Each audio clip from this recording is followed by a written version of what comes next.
Nós vamos bater essa bola, então, para comentar sobre essas atualizações envolvendo hoje o senador Sérgio Moro, né? Mas isso tudo é importante dizer, na época que ele era ministro, na verdade ele era juiz federal, né? Juiz federal da 13ª Vara Federal em Curitiba. Eu estava até estudando o caso, era ainda a 2ª Vara Federal de Curitiba, exatamente, que depois vai se atualizar e vai ser a que tão falada 13ª Vara Federal de Curitiba. O que aconteceu foi que o ministro Dias Toffoli, ele determinou, um pouco antes do recesso do Judiciário, a abertura de um inquérito no âmbito do Supremo Tribunal Federal para se apurar um caso envolvendo o Sérgio Moro anterior mesmo à Lava Jato. Importante dizer isso para não ter nenhum problema temporal, né, Bosco? Que as pessoas entendam muito bem. E aí é onde entra o Tony Garcia, que faz acusações de que o Moro, quando fez a delação premiada com ele, neste instrumento da delação premiada, pediu que ele gravasse de forma irregular várias pessoas, inclusive autoridades que não estavam na competência ali do tribunal. Então é essa história toda, e o Dias Toffoli se interessou por esse caso e, atendendo tanto a Polícia Federal, que pediu mais diligências, quanto a Procuradoria-Geral da República, ele pede então a abertura deste inquérito, que é muito grave, é algo grave, porque claro que precisa-se ter o trânsito em julgado, precisa-se avançar nas investigações, mas só a abertura é porque houve elementos mínimos para que se apurasse. Eu queria começar pelo Bosco, porque você fez uma entrevista com o Tony Garcia, né, Bosco? A gente vai mostrar trechos aqui daqui a pouquinho, mas queria uma avaliação sua inicial sobre a situação que passa o Sérgio Moro agora.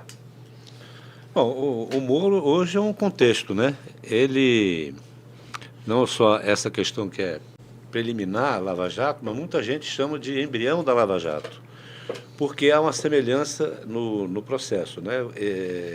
Esse caso aí começa com uma investigação em cima de um consórcio, o consórcio Garibaldi, né, que era negócio de uma cota que teria sido fraudada, aquela coisa de consórcio, você ou é sorteado ou você consegue dar um lance maior e leva. E nesse caso foi fraudado, segundo a versão do Tony Garcia, em favor da esposa de um juiz federal.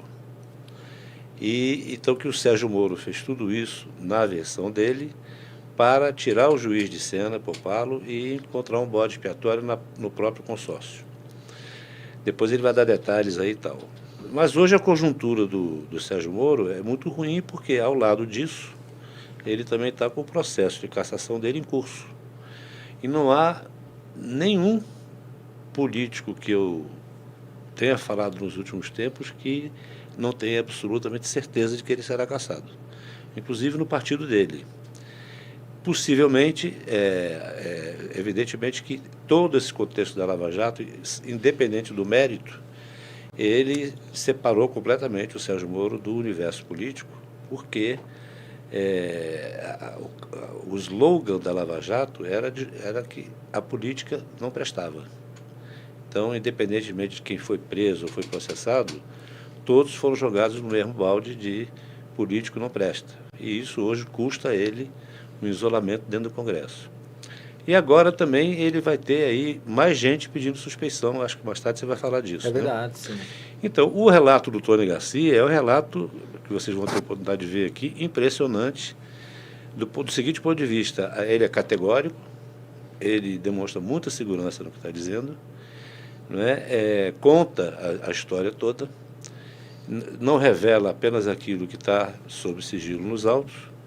São acusações que ele faz ao Sérgio Moro gravíssimas, ele chega a chamar de chefe de quadrilha, né? E extensivo, é importante dizer, Afonso, essa ação que foi aceita pelo Toffoli, ela é extensiva aos procuradores, todos aqueles, Deltan Dallagnol, o outro que eu esqueço o nome, acho que é Márcio, você talvez lembre aí, aquele que era o mentor daquilo ali, intelectual e tal, que tinha muita ascendência sobre o Dallagnol, me fugiu o nome agora, enfim, a todos eles, ao cara da Polícia Federal que estava lá dentro, a Gabriela Hart, todo mundo está nesse bolo aí.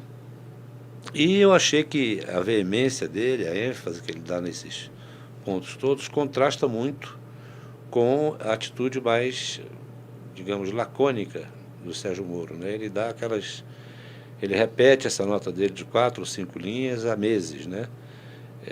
Desconheço, é mentira, esse cara é um criminoso e ponto. Talvez seja o hábito, uma cautela do hábito do tempo de juiz, quer dizer, não se manifesta, agora espera. Mas me parece que ele está muito mais decisivo do que o Sérgio Moro.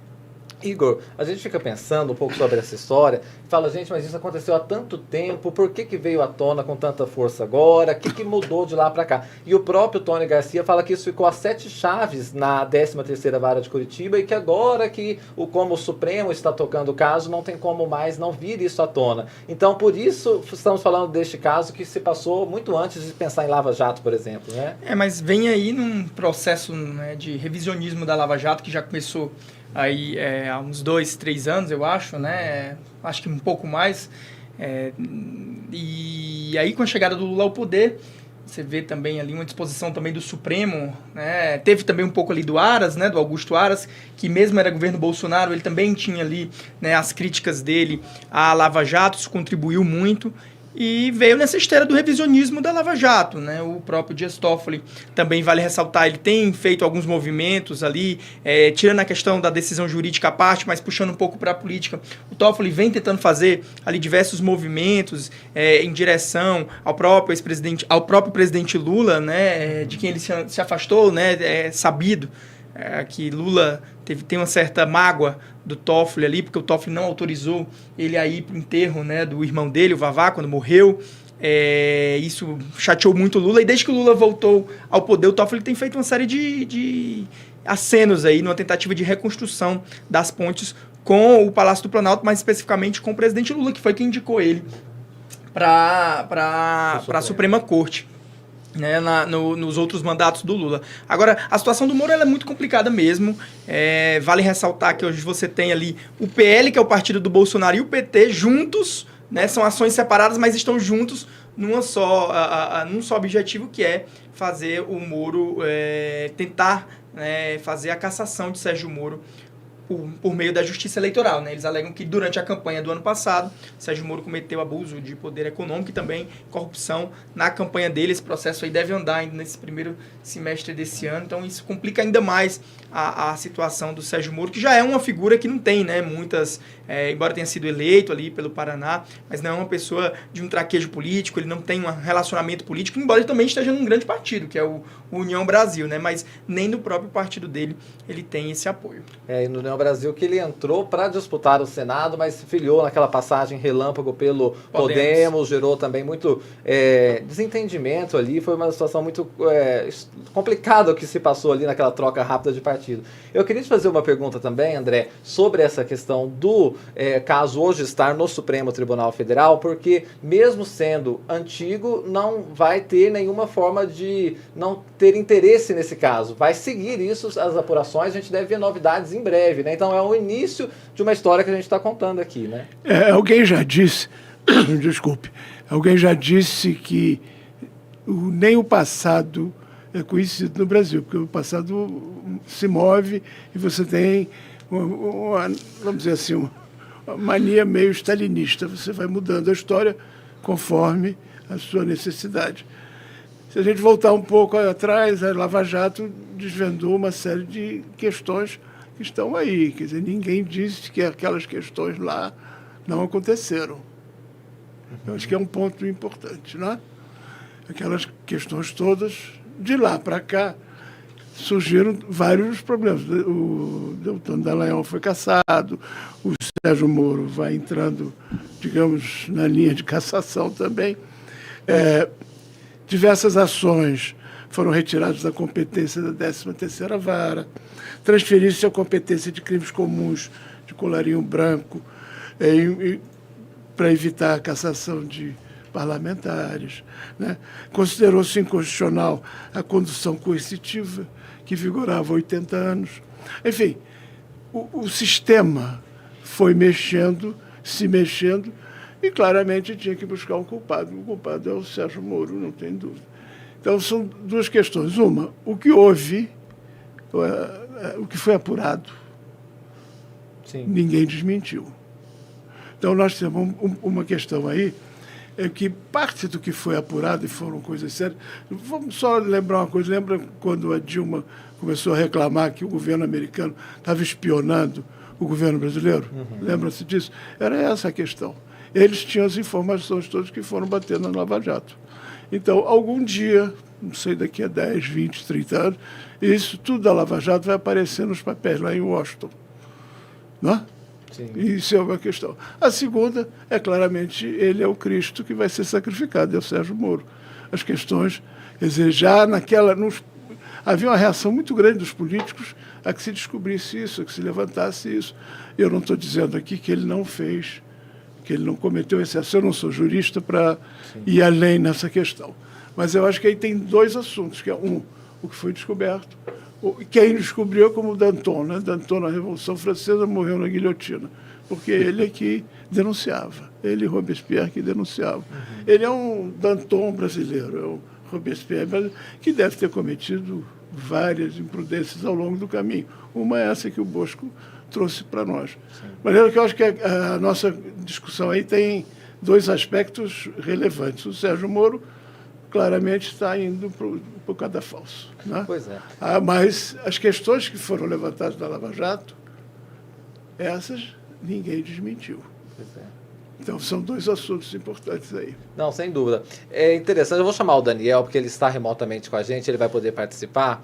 É interessante o que o André Gustavo traz, né, Daniel? Mas também é tudo verdade que o Sérgio Moro foi deixando essas pontas soltas ao longo do caminho, né? E ele, portanto, ao fazer isso, na Lava Jato, tendo os processos anulados, e anteriormente agora com essas denúncias graves do Tony Garcia, que a gente vai mostrar já já. Vou abrir a palavra para você fazer um comentário aqui com a gente, para a gente já ouvir a primeira participação. O que você acha, Daniel, esse processo, esse inquérito aberto contra o Sérgio Moro vem por mais uma pedra nessa história?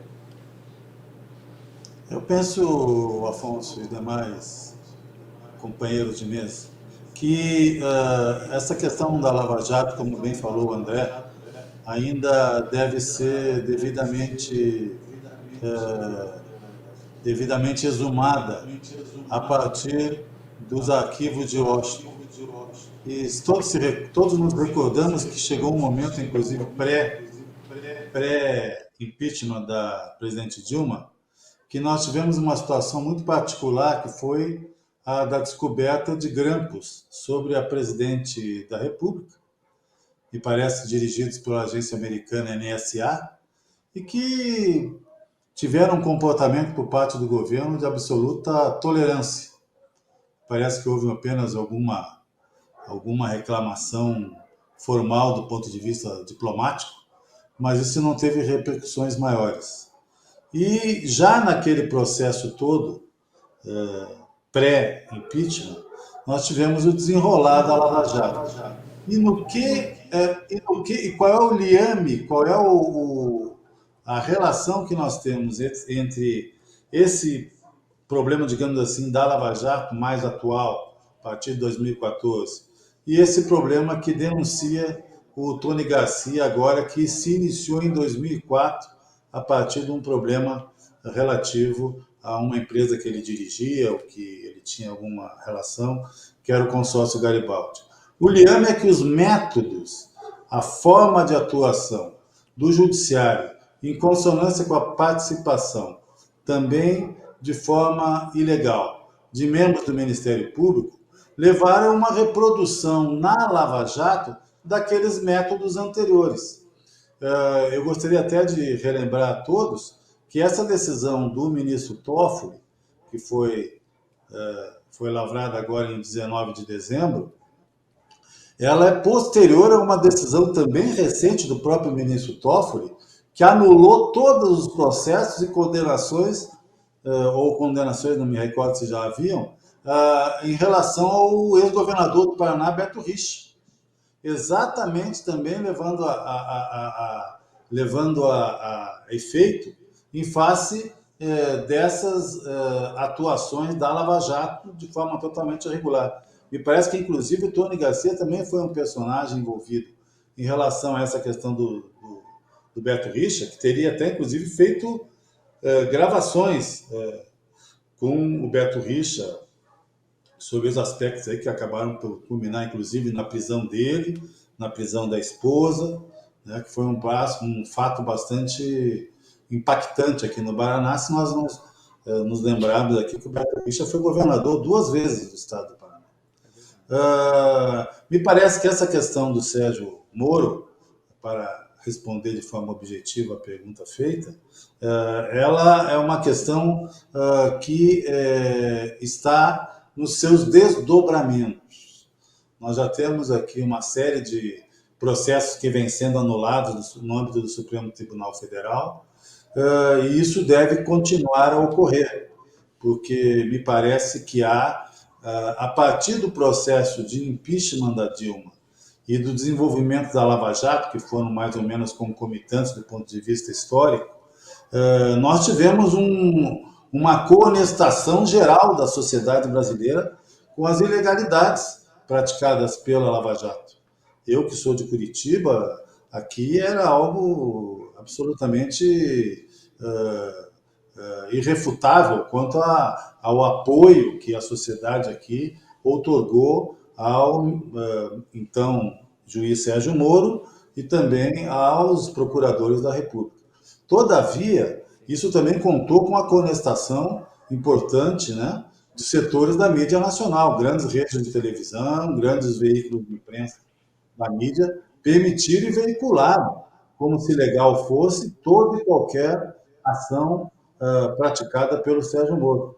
E sem contar, sem esquecermos, além disso, também com aquelas prisões para as confissões delatadas, né? Ou seja, as delações premiadas que muitas vezes foram obtidas a partir de coações do ponto de vista psicológico bastante sérias e que inclusive tem levado também, em função desses procedimentos, à anulação de uma série de processos judiciais.